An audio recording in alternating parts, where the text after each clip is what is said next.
সবাইকে এক হইতে হবে। যারা ইসলামী হুকুমত চায় সবাইকে এক হইতে হবে। যত পীর মাশায়েখ আছে বাংলাদেশে রাজনীতি করে না, তাদেরকে এক হইতে হবে। খানকায় বসে থাকলে আর হবে না।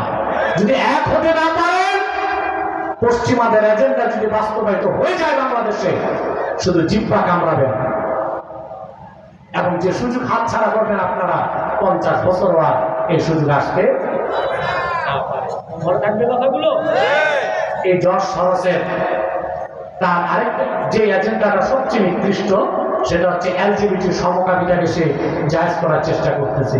সমকামিতার পক্ষে সে $1 বিলিয়ন ডোনেশন করছে। কত কথা বলেন?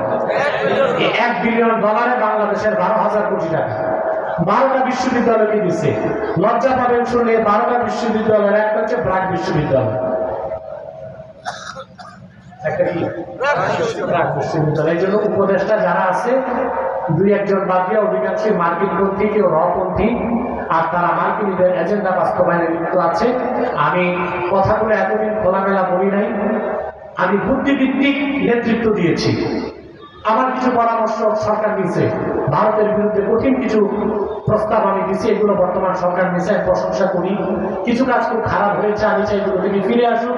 কিন্তু জাতির কাছে আমার আবেদন যে আমাদেরকে আল্লাহ দ্বীনের সুমহান স্বার্থ রক্ষায়, মুসলমানদের মৌলিক দাবিগুলো আদায়ে আর বাংলাদেশকে আধিপত্য মুক্ত রাখতে সকল রাজনৈতিক দল যারা ইসলামী রাজনীতির ব্যানারে আন্দোলন করছে তাদেরকে এক প্ল্যাটফর্মে আসতে হবে। আর যারা রাজনীতি করে না, পীর মাশায়েখ, সাধারণ মানুষ, তাদেরকেও এক প্ল্যাটফর্মে আসতে হবে।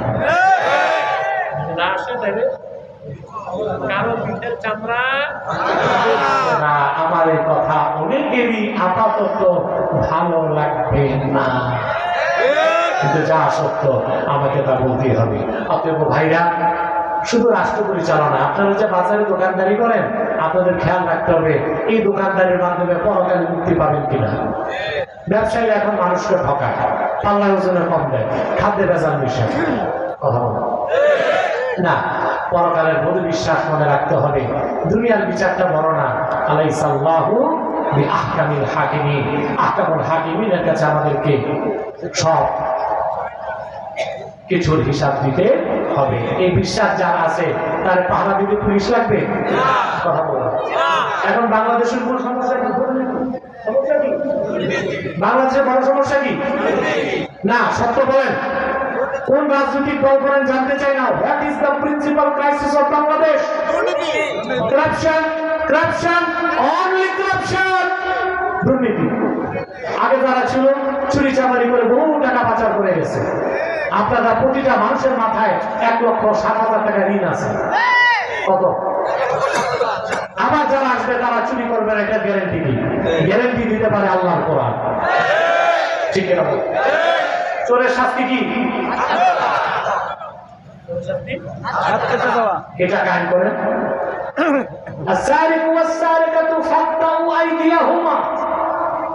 চোর পুরুষ হোক, নারী হোক, মানে চোর হোক আর চুন্নি হোক, কি করো? নাস্তিকরা বলতে পারে এটা কি ইনহিউম্যানিটি না, অমানবিক না?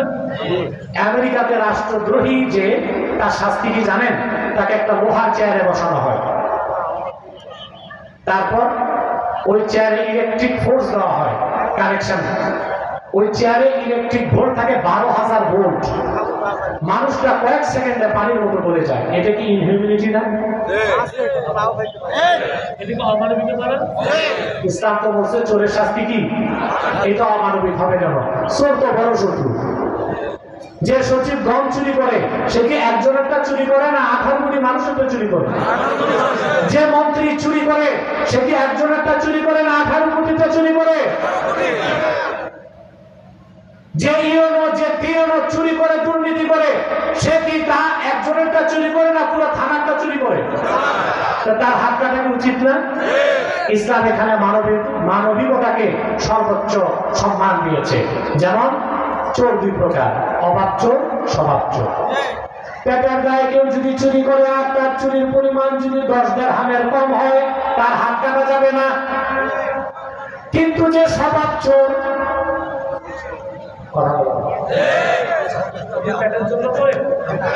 স্বভাব চোর কেন চুরি করে? বেগম পাড়ায় বাড়ি বানাবে, বেগমপাড়া কই ভোলায়? কোথায়? কানাডা। স্বভাব চুরি করে বউরে শাড়ি দিতে হবে 3 লাখ টাকার বেনারসি শাড়ি। কথা বলেন। স্বভাব চুরি করে মেয়েকে সঙ্গ দিতে হবে 100 ভরি। স্বভাব চোরের শাস্তি কি? অথবা আপনারাও চুরি চামারি করবেন না, সুদ ঘুষ খাবেন না। ভাইরা খেয়াল রাখবেন, আল্লাহ তাআলা আহকামুল হাকিমিন, তিনি প্রতিটা কাজের হিসাব নেবেন। কথাগুলো মনে থাকবে ইনশাআল্লাহ। আল্লাহ আমাদেরকে কবুল করুন, মঞ্জুর করুন, আল্লাহুম্মা আমিন। বলবেন? জি জি। বলবেন? জি। একটা লোক উঠবেন না, এখন মোনাজাত হবে কিছুক্ষণের মধ্যে। এই বসেন, শোনেন, এই মাহফিলটা করতে এই কমিটির প্রচুর টাকা খরচ হয়। আমি একটু কথা বলি, টাকা খরচ এটা মানেন আপনারা? এরা যদি প্রতি বছর ঋণগ্রস্ত থাকে আর কি মাফি করবে? আপনারা তো দোকানদাররা দিচ্ছেন, এলাকাবাসী দিচ্ছেন, তাও তো কিছু শর্ট রয়ে গেছে। এখন আপনাদের কাছে ব্যাগ যাচ্ছে, প্রত্যেকে কোরআন কারীমের তাফসীর মাহফিলের সম্মানে টাকাগুলো দিবেন। দাঁড়িয়ে যাও যারা টাকা দিবা জনগণের কাছ থেকে। আপনাদের যেতে বলি নাই, মুনাজাতটা করে একটা লোক উঠবেন না, প্রত্যেকে পকেটে হাত দেন। ভাড়ার টাকা ছেড়ে বাকি টাকাটা তাফসীর মাহফিলের জন্য দিবেন। পকেটে হাত দেন, নিজের পকেটে অন্যের পকেটে।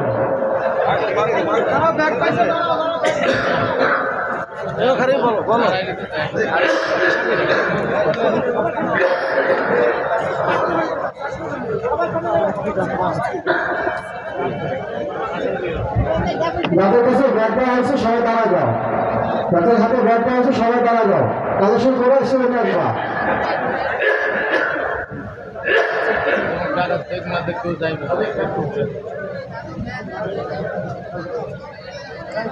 আসসালামু আলাইকুম ওয়া রাহমাতুল্লাহ। মানিকহাট তাফসীরুল কোরআন মাহফিল পরিচালনা করতে দেয়া যে পর্ষদ দীর্ঘ 2 মাস ধরে অক্লান্ত পরিশ্রম করে এই মাহফিলকে বাস্তবায়িত করে, আল্লাহর অশেষ রহমতে বাস্তবায়িত হয়। তাদের নাম আমি এই মুহূর্তে বলছি: মাওলানা খলিলুর রহমান সভাপতি, মাওলানা হাবিবুল্লাহ সহসভাপতি, মোহাম্মদ জহুরুল্লাহ বিশ্বাস সহসভাপতি, আব্দুল মমিন হাওলাদার সহসভাপতি, মোহাম্মদ জাকির হোসেন রাজা সাধারণ সম্পাদক, মোহাম্মদ নিজামুদ্দিন হক হাওলাদার সহসাধারণ সম্পাদক, মোহাম্মদ মাইনুদ্দিন সহসাধারণ সম্পাদক, মোহাম্মদ ফয়েজউদ্দিন সহসাধারণ সম্পাদক, মাওলানা মোহাম্মদ ফারুক কোষাধ্যক্ষ, আমিনুল্লাহ হেলাল বিশ্বাস সহ কোষাধ্যক্ষ, মাওলানা মুবারকুল করিম প্রচার সম্পাদক, মোহাম্মদ ইকবাল হোসেন সহ প্রচার সম্পাদক, মাওলানা মোহাম্মদ সাইদুল হক সদস্য, অলিউল্লাহ কুর্তি সদস্য, মোহাম্মদ রিয়াজউদ্দিন সদস্য, মোহাম্মদ জাহাঙ্গীর তালুকদার সদস্য, মোহাম্মদ মুস্তফা কামাল সদস্য, কাজী মোহাম্মদ সদস্য, সালেহ আহমদ লিমন মিয়া সদস্য, মোহাম্মদ নিজাম তালুকদার সদস্য, মোহাম্মদ কামরুল বিশ্বাস সদস্য, মোহাম্মদ মনির হাওলাদার সদস্য, মোহাম্মদ রিয়াজ হাওলাদার সদস্য, মোহাম্মদ মিন্টু মাতাব্বর সদস্য, মোহাম্মদ আলাউদ্দিন লীলার সদস্য, হাফেজ মোহাম্মদ মুবাশশির সদস্য, মোহাম্মদ ফজলুল আলম তালুকদার সদস্য, মোহাম্মদ আক্তার হাওলাদার সদস্য, কারি মোহাম্মদ হাবিবুর রহমান সদস্য, মোহাম্মদ ইব্রাহিম সদস্য, ডাক্তার মুসলিউদ্দিন সদস্য, ডাক্তার হারুন আহমেদ সদস্য, মোহাম্মদ বারেক হাওলাদার সদস্য, মোহাম্মদ মাসুদ কাজী সদস্য, মোহাম্মদ মামুন মুন্সি সদস্য, মোহাম্মদ দিদার হাওলাদার সদস্য, মোহাম্মদ মনির পারওয়ানি সদস্য, মোহাম্মদ আনোয়ার মাতাব্বর সদস্য, মোহাম্মদ মিলন মিয়া সদস্য, মোহাম্মদ ফজলুল্লাহ সদস্য, মোহাম্মদ মজনু বিশ্বাস সদস্য। এদের দীর্ঘ 2 মাসের অক্লান্ত পরিশ্রমে এই মাহফিল বাস্তবায়িত হয়েছে। এদের জন্য হুজুরের কাছে আমরা জোর আবেদন জানাচ্ছি এদের জন্য একটু দোয়া করার জন্য। আসসালামু আলাইকুম ওয়া রাহমাতুল্লাহ। হ্যাঁ। আমি আরো দোয়া চাই যে প্রতিষ্ঠা লগ্নে যারা ছিলেন শরীফ সাহেব রহমতুল্লাহ, মাওলানা মুহাদ্দিস নুরুল হক রহমতুল্লাহ, এবং পরবর্তীতে আমি এসে বহু বছর পাইছি আমার চাচা মাওলানা হাসনাইন আহমদ সিদ্দিকী রহমতুল্লাহ খলিফা হাফিজ নুরুদ্দিন সাহেব। এইরকম মুখলেস মানুষ আমি লিখে দেব, তার হিসাব কিতাব খুব পরিষ্কার ছিল, ঠিক না? এদের জন্য আমরা দোয়া করবো ইনশাআল্লাহ, আল্লাহ কবুল করুন, মঞ্জুর করুক। এখানে আমাদের মাওলানা ফখরুদ্দিন সাহেবের মা সৈয়দা বেগম ইন্তেকাল করেছে, কিছুদিন পরই ওনার বোন জেসমিন বেগম ইন্তেকাল করেছে, তাদের জন্য আমরা দোয়া করবো, আল্লাহ কবুল করুন। কয়েকটা প্রশ্ন এসছে, আমি সহজ উত্তর দিব। এক ভাই প্রশ্ন করেছেন বীর্য এবং প্রস্রাব কোনটা বেশি নাপাক? বীর্য বের হলে আমরা গোসল করি কেন, প্রস্রাব করার পর আমরা গোসল করি না কেন? সুন্দর প্রশ্ন করছেন, কিন্তু এই প্যাসের প্রশ্ন শিখেছি কি? দেখেন, সব মাযহাবের মতে বীর্য নাপাক না। শাফি মাযহাবে বীর্য পাক, হানাফি আমাদের মতে এটা নাপাক। কিন্তু চারো মাযহাব একমত যে পেশাবটা নাজাসাতে গালিজা। এখন বীর্য বের হলে এক ফোঁটা গোসল ফরজ হয়, এত ফোঁটা পেশাব বের হয় বীর্য চোর নাপাক, গোসল ফরজ হয় না কেন? তার প্রথম জবাব হচ্ছে শরীয়ত যেভাবে যে হুকুম করছে বিনা যুক্তিতে তা আমরা মানি, আমার না সাল্লাম না। এখানে কেন, যদি, কি প্রশ্ন করার সুযোগ কথা বলে। আপনারা যদি শীতকালে মোজা লাগান, চামড়ার মোজা, তখন কি পা ধুতে হয়? মোজার উপর কি করেন? মাছা করেন। এটাই শরীয়তের নিয়ম না? এখন কোন কেউ যদি বলে কেন মোজা মাছা করবো না, তলায় তলায় না মাটি লাগে, এটা হবে? এটা কেয়াস, লসের ক্ষেত্রে কেয়াস চলবে না। অথবা শরীয়ত যেটা যেভাবে নির্দেশ করতে আমরা সেটা সেভাবে মানব, যদি খোঁজার সুযোগ নাই। এখন আসে নাস্তিকরা যদি প্রশ্ন করে, ঠিক না? হ্যাঁ, এখানে একটা আধ্যাত্মিক কারণ আছে, একটা মনস্তাত্ত্বিক কারণ আছে, আরেকটা বৈজ্ঞানিক কারণ আছে। সেটা হচ্ছে মানসিক বীর্যপাত হলে স্বাভাবিক হচ্ছে ইন্দ্রিয়র কারণ। কিসের কারণে?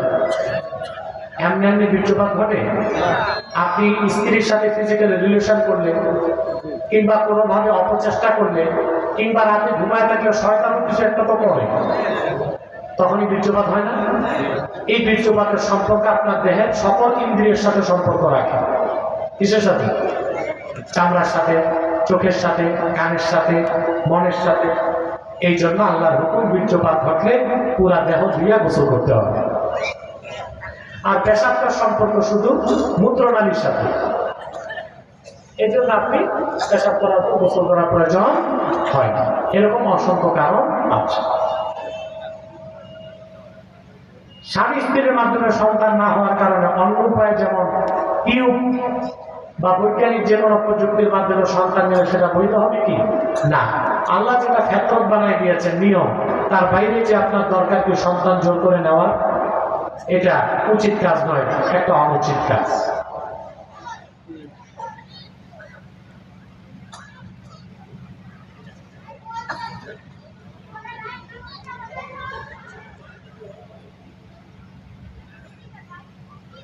আমাদের এলাকায় অনেক ইমাম মিলাদকে আমি অনীহ প্রকাশ করছে, এই এলাকায় মুসলিমদের মধ্যে বিভ্রান্তি হয়। এ সম্পর্কে আপনার পবিত্র জবান থেকে ইমাম ও মুসলিমদের পক্ষে আপনার মতামত শোনা আগ্রহ প্রকাশ করছে। ইমাম সাহেবদেরকে বলবো যে আপনি ব্যক্তিগতভাবে যদি মিলাদ শরীফে কিয়াম না করেন, এটা আপনি ব্যক্তিগত পর্যায়ে রাখবেন, ফতুয়াবাজি করে সমাজে বিশৃঙ্খলা সৃষ্টি করবেন না। একটু একতলাফ হয় মিলাদ শরীফের কিয়াম নিয়ে। মিলাদ শরীফ দিয়ে তো কোনো একতলাফই থাকতে পারে না, কারণ মিলাদের বিষয়টা তো কোরআনেও আছে, হাদিসেও আছে। আর মিলাদ শরীফের কিয়াম হচ্ছে মুস্তাহাব, মুস্তাহসান, সোয়াবের কাজ করলে সোয়াব, না করলে গুনাহ নাই। তো যেখানে মিলাদ কিয়াম আছে ওখানে তো আপনার উচিত করা, ঠিক না? এই ব্যাপারে আমার লিখিত ফতোয়া কিতাব আছে, ফতোয়া আব্বাসী, এটা করবেন ইনশাআল্লাহ। মিলাদ কিয়ামের সঠিক সমাধান সেখানে আছে। বিস্তারিত জানতে পারবেন ইনশাআল্লাহ। দ্বিতীয়তে মিলাদ ক্যাম্পের ব্যাপারে প্রচুর আমার ফতোয়া লেকচার সোশ্যাল মিডিয়াতে আছে, সেটা আপনারা দেখবেন। বড় কথা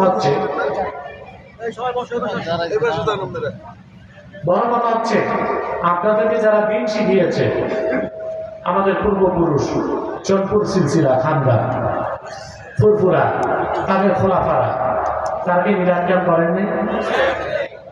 কথা বলেন। ওই সিলসিলাগুলো আছে না নাই? তো যেই সিলসিলাগুলো আপনাদেরকে দিন শিখালো, তারা তো আপনাদের বেদাত শিখায় নাই। তারা আপনাদেরকে মিলাদ ক্যাম্প এই জন্যই শিখাইছে যেন মিলাদ ক্যাম্প করার মাধ্যমে আল্লাহর হাবিবের ইশক ও মহব্বত অন্তরে জাগে। অতএব ফতোয়াবাজি আর বিভ্রান্তি করবেন না। যদি বুঝতে হয়, সিনিয়ররা আসলে আমরা বুঝাবো, জুনিয়ররা আসলে আমাদের ছাত্ররা আছে, মুবাল্লিগরা আছে। আমি আল্লাহর রহমতে 10 বছরে তো কয়েকশো আলেম মুফতি তৈরি করে মাঠে ছেড়ে দিছি আল্লাহর রহমতে, তারাই যথেষ্ট। এখন ফেতনা ফাসাদ করবেন না। এক বক্তা মাহফিলে আলোচনা চলাকালীন স্বেচ্ছাসেবকদের অতিরিক্ত বাঁশির আওয়াজে বিরক্ত হয়ে শব্দ দূষণের ব্যাপারে সবাইকে সতর্ক করেন। কিন্তু দুর্ভাগ্যজনকভাবে সেই বক্তা গান বাদ্য আর 31-এর ব্যয়পনা শব্দ দূষণের সাথে ওয়াজ মাহফিলের আওয়াজকেও শব্দ দূষণ কিংবা শব্দ সন্ত্রাস বলে আখ্যায়িত করেছে। নাউযুবিল্লাহ।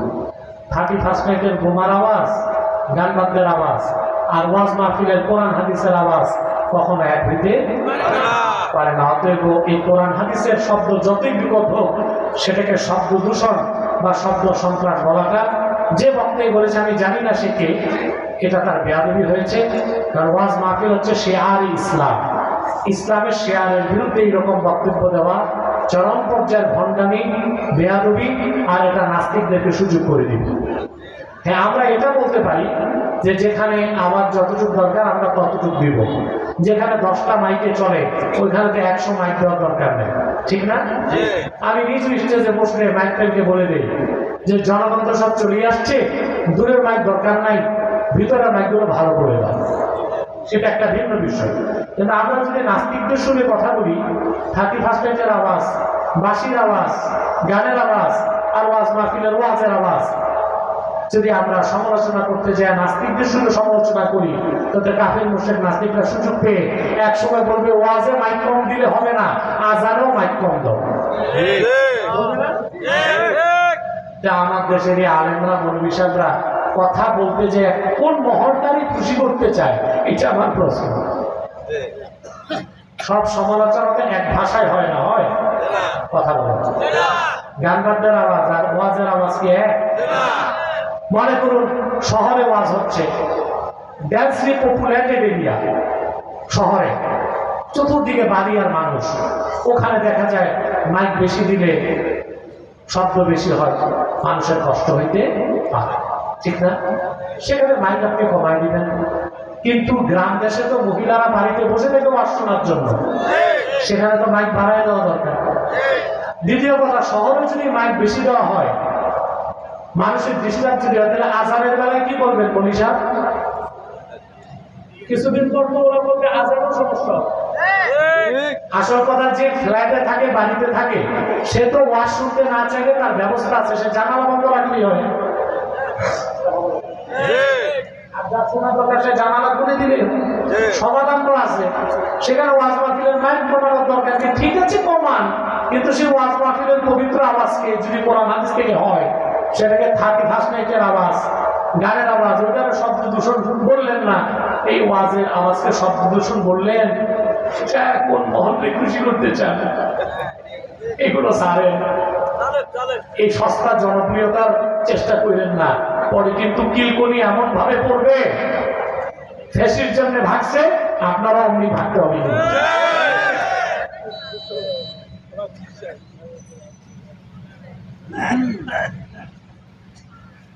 আর কোনো প্রশ্ন নেই? ও আচ্ছা আচ্ছা, এটাই প্রশ্ন, আর কোনো প্রশ্ন?